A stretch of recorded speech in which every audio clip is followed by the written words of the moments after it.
visited Antarctica is because of its very great interest and cordoned off similar to Area 51. My research turned up that highly respected explorer Admiral Richard E. Byrd visited Antarctica several times. His last two expeditions were codenamed Operation High Jump in 1946 and Operation Deep Freeze in 1955 and 56, the details of which remain classified. Upon his return in 1956, he happened to do a live television interview, presumably under national security restrictions, and briefly went on to say Antarctica was the last great bastion of untouched natural resources, such as coal, oil, and other valuable elements. He indicated they had discovered a 10,000-foot-high mountain range as well as unexplored land beyond the South Pole, not covered by ice, the size of North America.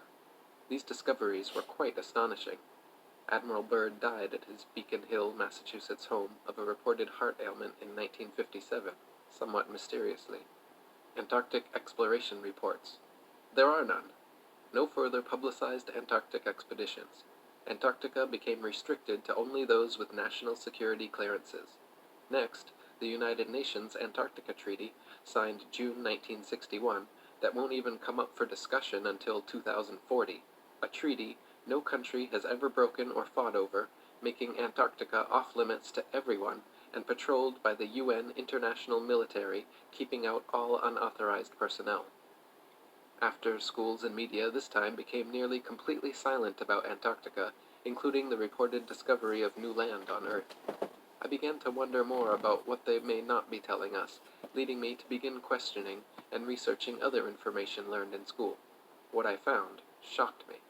We have been led to believe the Earth is a perfectly round blue sphere with water sticking to it, spinning at 1,000 miles per hour in orbit around the Sun, traveling 67,000 miles per hour, with our entire solar system traveling at 500,000 miles per hour around the galaxy, and the entire galaxy hurtling through space, resulting from the ever-expanding Big Bang-created universe. The opposite truth is, better make sure you're sitting down. Shockingly, the Earth is flat and stationary, potentially covered by a solid dome firmament, as described in the Bible. Our flat Earth appears to be surrounded by an ice wall, estimated at 200 feet plus in height, encircling the entire flat Earth plane.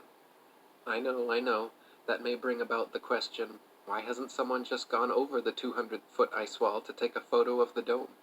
Well, because the international military will stop you, thanks to the 1961 UN Antarctic Treaty's no-fly and no-sail zones firmly in place to protect this earthly secret.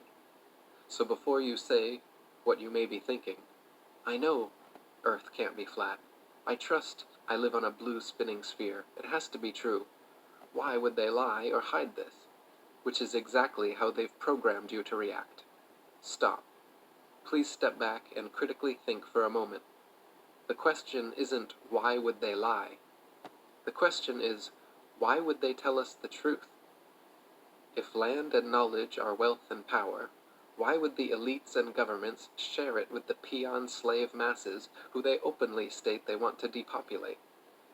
One of the hardest, if not the hardest, psychological undertakings anyone will ever attempt in their lifetime is to have an open enough mind to consider new information contrary to their unquestionable beliefs. Then, to become self-aware enough to recognize the need for and the importance of questioning their foundational understandings of the Earth. Why? Because this foundational lie is locked into our psyches at the onset of our instinctual childhood thirst for information. You're as sure of where you live on planet Earth, the third rock orbiting the Sun as a speck in the vast universe, as where your house is located in your neighborhood, or the nose is on your face.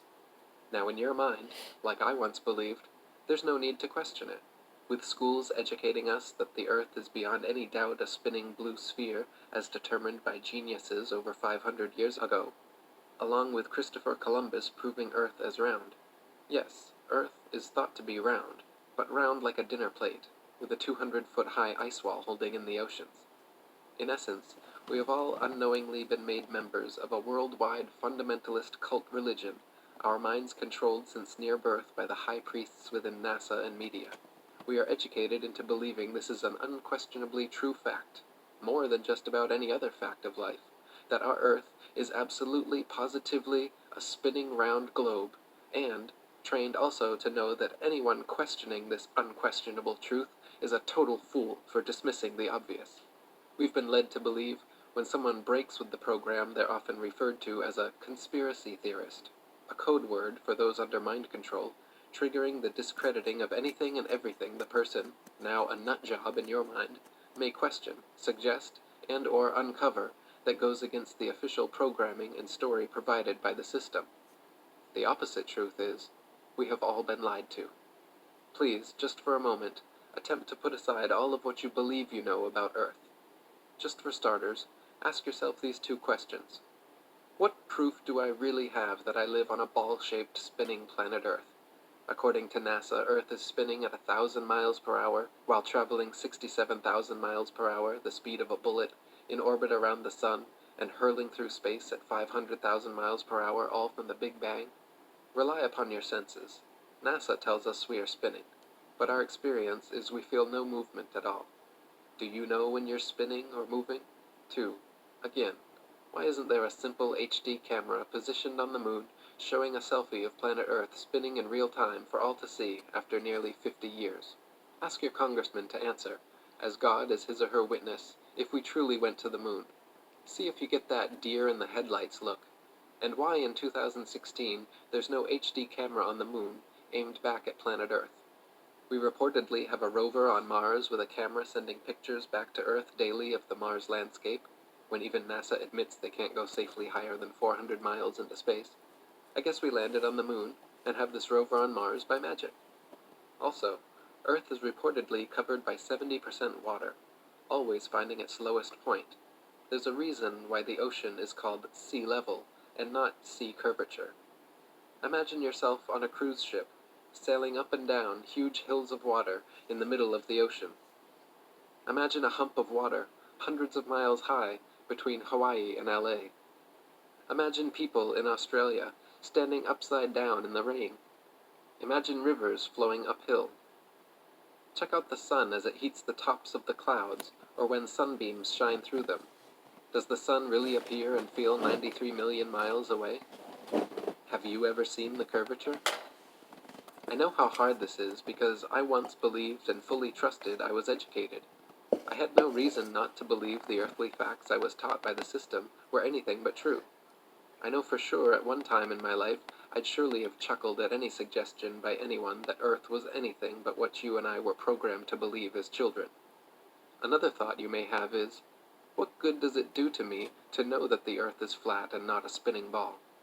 If you keep reading, you'll find out just how extremely important it is for you to know where you live, and why this secret is so important that it remains a secret.